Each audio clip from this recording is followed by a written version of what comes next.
isa ito sa pinaka-kaeng-engan ng Committee on Justice, lalong-lalo na si De Lima, patungkol dito sa isinasagawang pagdinig sa impeachment ni Vice President Sara Duterte at binigyan nila si Vice President Sara Duterte ng dagdag bala tungkol doon sa petisyon niya na questionin ang ginagawang pagdinig na to ng Committee on Justice. Dahil sabi ni Vice President Sara Duterte, fishing expedition ito at saka lumalagpas na sila doon sa mandatong ibinigay sa kanila ng konstitusyon. Makikita nyo mamaya dito na si De Lima mapapakagat na lang ng kuko at masasabi niya sa sarili niya, oh shit, this is the moment that I fuck up.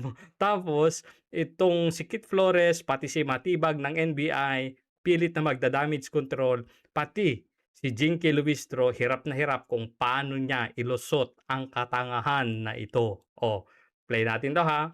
Walang kukurap.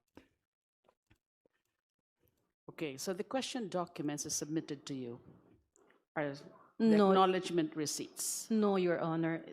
Unang tanong, sabog agad. Hindi yun yung mga na-submit na acknowledgement receipt. At dito kasi, sa parte na to, ipapaliwanag ko na lang sa inyo para hindi tayo masyadong magtagal sa video.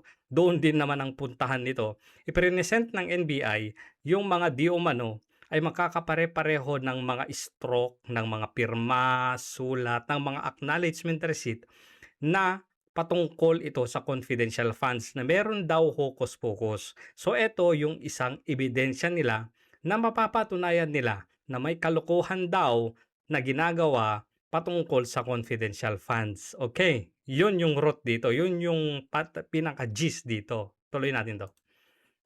We conducted the examination sa office po ng Commission on Audit. Sa Commission on Audit, because those documents were the ones submitted to COA. So, yung mga documents sa COA ginawa ng examination ng NBI. Okay? Yes, Your Honor. And these are acknowledgement receipts. Yes, Your Honor. Kasi based ho on paragraph Dito medyo nalilito na si De Lima eh. 52 of the Sabali et al. Complaint, ang sinubmit na mga acknowledgement receipts are about 2,400 something. So, doon, mahalaga to, doon sa sinubmit nilang impeachment complaint, meron silang ni-request o nilagay for verification ng NBI na mahigit 2,000 acknowledgement receipt. Eto na. Now, you said that 36 were subjected to examinations. 36 lang ang in-examine nila. Bakit hindi yung sinubmit nilang mahigit 2,000? Sino, kanino galing yung 36 na yon? Can we say that these are random samplings? Okay, random sampling ba to? Sino po pumili ng mga dapat i-examine? Hold your horses, sino ang pumili? Dapat, ang pipili dapat ay yung mga complainant. Tama, kasi sila nga yung maghahanap ng ebidensya, magpo-provide ng ebidensya para sa complaint nila. Dito kayo magugulat. Yun pong House of Representatives. Aray mo, sino daw ang nag-submit? House of Representatives. Fishing expedition. Bakit ang House of Representatives ang magre-request na itong mga to ang dapat i-examine ninyo? Hindi ba dapat yung mga complainant di lumagpas yung House of Representatives sa kanilang mandato? Sila ngayon ang nag-submit ng mga potential evidence sa NBI, hindi yung complainant. At maliwanag na dapat ang pinag-uusapan lang dito na mga ebidensya, mga facts kuno, ay kung ano ang nasa paloob o nasa loob ng impeachment complaint. Bakit House of Representatives ang nag-submit? Bakit hindi yung sinubmit ng mga complainant na in-endorse ni De Lima. Patay tayo dito. Your Honor. 36 ang 36. sinabmit po. 36 lang po Pero- ang pina-examine sa amin. 36 lang ang pina-examine. Random ba to? O, pakinggan natin. Ina-examine sa inyo, but you conducted it at the office of the COA Yes, Your Honor. because the acknowledgement receipts are in the custody of COA. The Correct. original copies, Your Honor, are in the custody of COA. Okay, Correct? so pwede ho ba natin masabi na yun ang mga random sampling ho yan? Oops! Cricket, cricket, cricket. Pwede ba nating masabing random sampling yan? Cricket, cricket, cricket. Possible, Your Honor, although they were the ones who selected these acknowledgement receipts. Posible random. Pero yung House of Representatives, maliwanag ang sabi, sila ang nag-select. Sila ang pumili. Hindi random sampling to. Kasi pag random, pikit ka. Turo, ganito, ito. Yun yung random sampling. Ang ginawa nila, sinabi niya, sila ang nag-select. Patay tayo dyan. At They were the random. ones who selected the acknowledgement receipts kasi may duda sila. Kasi may duda sila. So, pinili yun. Hindi yun random sampling. Patay tayo dyan. Yes. Na pairs are written by one and the same person. Yes, Your Sets Honor. of pairs. Yung mga findings nyo po, dun sa 8 na yon, these are all just pairs and not groups. 7, hindi 8. Groups. Some are pairs, some are groups. Some are Your Honor. groups. So several, so more than 8. Yung mga may findings na one and the same person. Or 8 sets, 7 sets, Your Honor. 7 sets. Pero some sets are just pairs and some sets Are group. more than 2.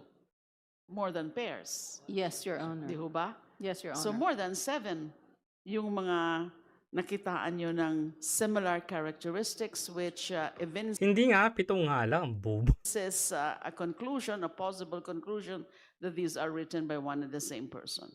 7 groups, Your Honor. 7 groups. Thank you, Madam Chair. Are there any Eto na. May clarification pa daw. O, tuloy. other clarificatory questions? So, maliwanag ha. Maliwanag. Unang-una, House of Representatives ang pumili. They selected. Hindi random. May problema na tayo doon. Bakit? Hindi na nga random. Tapos, bakit House of Representatives ang nag-request? Bakit? Bakit hindi yung mga complainant? So, kung gagamitin ito ng mga ebidensya laban sa meron daw hocus-pocus na nangyayari doon sa house, doon sa confidential funds ni Bibi Sara, hindi pwedeng gamitin to. Bakit?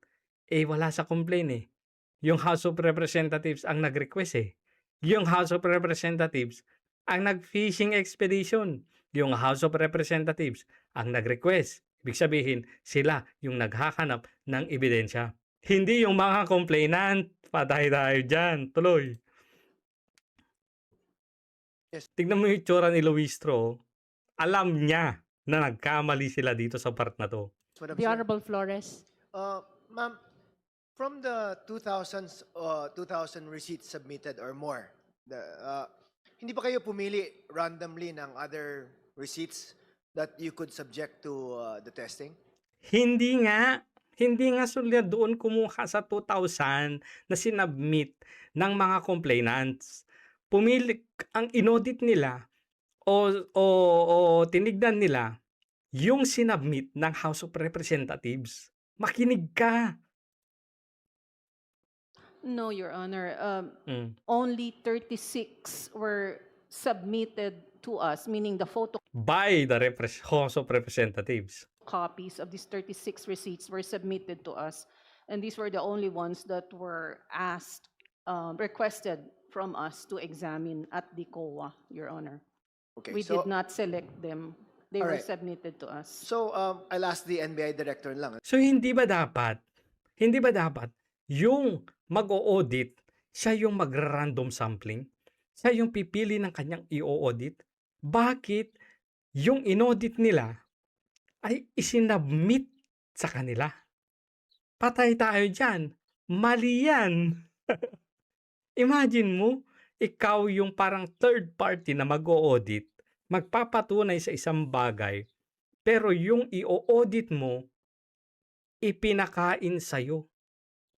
Sila mismo ang naglagay sa bunganga mo. Baka nginuya na rin nila, lulunukin mo na lang. Mali yan. Na nandito po ngayon. So hindi nyo ba like take it upon yourself to test the other documents? Kasi parang pag if you listen to the explanation of ma'am, sabi niya it was upon the request of the House of Representatives daw. Correct. Huwag mo kalimutan yun. Paano yung hindi ni-request? Di ba dapat din ba i-subject yun to examination? Hindi na, kasi hindi naman yun yung ni-request. Yeah. Randomly? Or, Yeah, I was not still I was not the Oo, eto na si Matibag. Tingnan nyo tong palusot. NBI director at that time, but based on the information communicated to me when I reviewed the report, that was the one given to be examined. And Given to be examined pa rin. Oh, so, tama. Hindi ang NBI ang pumili. Sino? House of Representatives. the information also given to me that was the 4,000 documents, some of them are duplicate. May 4,000 pala. 4,000 pala dapat yun. Di ba? 2,000 na nga lang sinubmit ng mga complainant, pero hindi pa rin nila yun ginawa. Yung inexamine nila, yung binigay ng House of Representatives. Sa magkanong halaga? Nagtatanong lang ako ha. So that some of them were not submitted for examination because there's a duplication already. So technically, the point of the Honorable Dilima is correct. That No. And the other honorable members that it was technically randomly given. No, it's not. It's not technically randomly given. No, maliwanag. Pinili ng House of Representatives, sinabmit sa inyo. So walang random doon. For purposes Sabi ni De Lima, yun ang pinili nila kasi may duda sila na baka merong makita na kalokohan sa 36 na yon. So hindi yon random. Kasi pag random, wala kang wala kang duda-duda eh. Dapat ito, audit yan. Yun ang random. Hindi yung pipiliin mo kasi doon sa mga specific na item na yon, meron kang duda. No. Pag random, ito number 1, number 12, number 35, number 36, number 9, 12, 16, 105, 2003, 2000, etc. Dapat ganun ang random. Hindi pinili nila maliwanag. of examination. And the view is when it was examined already, even if you will look at the sample that is 36, there was already a findings that the reports was prepared by several individuals or at least very few individuals. I understand the point of Honorable Lagbas that among the 36, there are already 7 groups that they can see that it was written by one and the same person. Nope, it's not a good explanation. Matibag. Halatang aso ka din.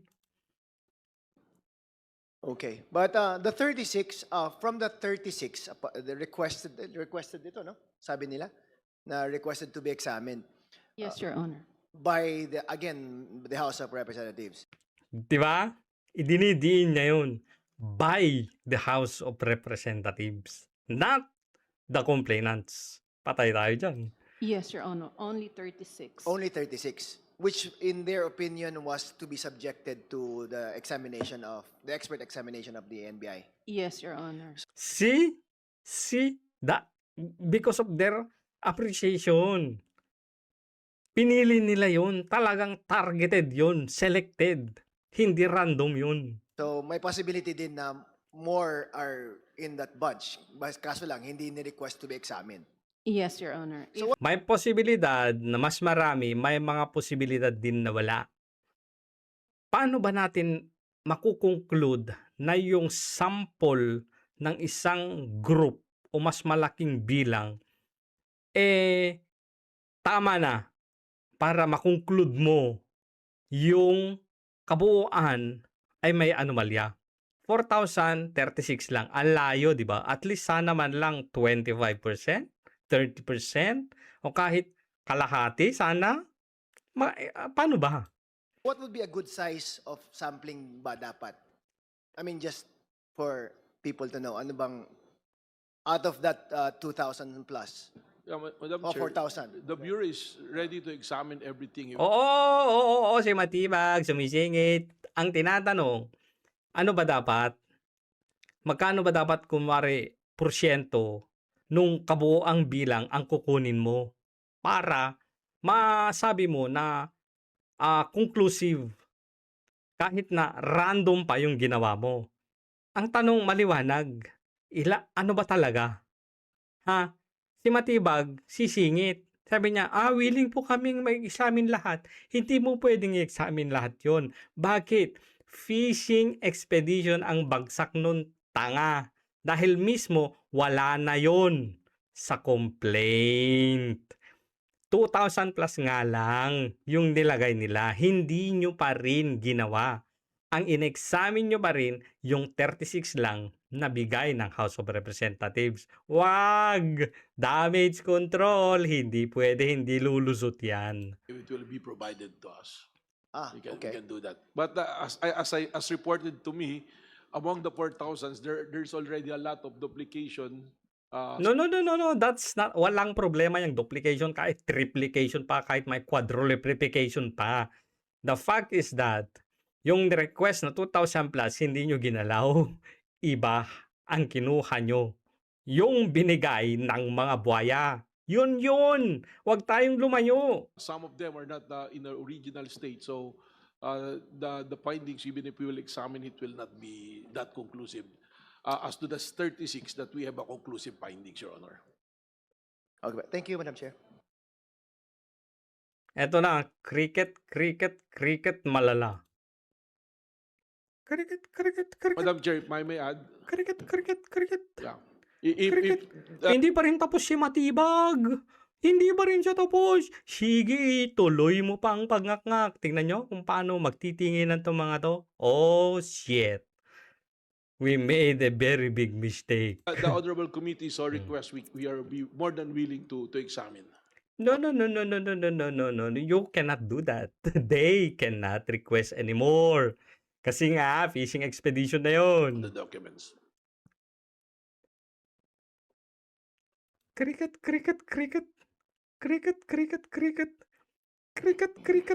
We will defer Cricket.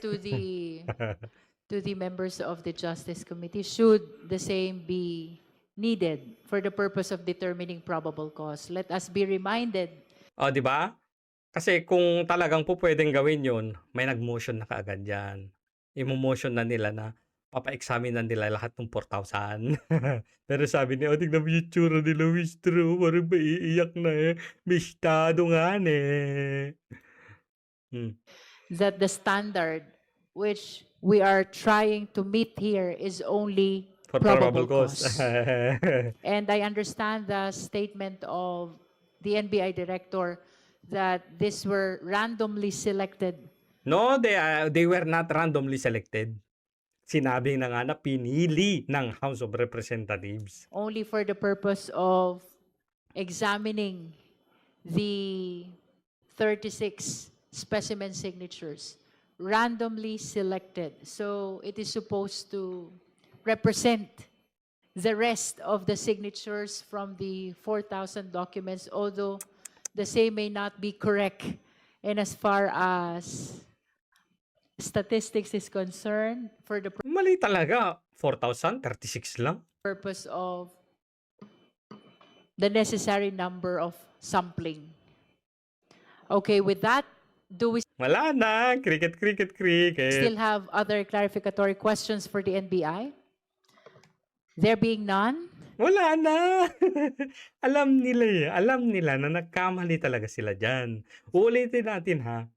House of Representatives po ang nag-request sa NBI ng 36 lang na pinili nila dahil meron silang duda na yung mga yon ay pwedeng magpatunay na may hocus-pocus na ginagawa ang opisina ni VP Sara patungkol sa confidential funds. Pero kung kukunin natin ang tama, dapat complainants ang gumawa at nag-provide ng mga ebidensya na yon. Ginawa naman nila, nag-request naman sila sa NBI ng mahigit 2,000 na specimens o mga resibo. Kanya nga lang, tatamad-tamad siguro itong NBI, ang inexamine nila yung binigay ng House of Representatives na yon ay hindi naman po pwedeng tanggapin bilang ebidensya dahil kung tatanggapin nila yon, galing mismo sa House of Representatives yon at hindi yun pwede dahil patutunayan lang nila yung petition ni Vice President Sara Duterte na ang ginagawa nila ay fishing expedition at lumagpas sila sa tungkuling ibinigay sa kanila ng batas. Nga kayong lahat. Pupwede na to. Pupwede na tong gamitin ng kampo ni Vice President Sara Duterte. Isang patunay na may fishing expedition na ginawa yung House of Representatives. At ito, hindi nila pwedeng gamiting ebidensya ngayon. Dahil kung tatanggapin nila itong ebidensya na ito na ginawa ng NBI sa request ng House of Representatives, malalaglag agad-agad sila sa sinasabi ni Vice President Sara Duterte na fishing expedition ito.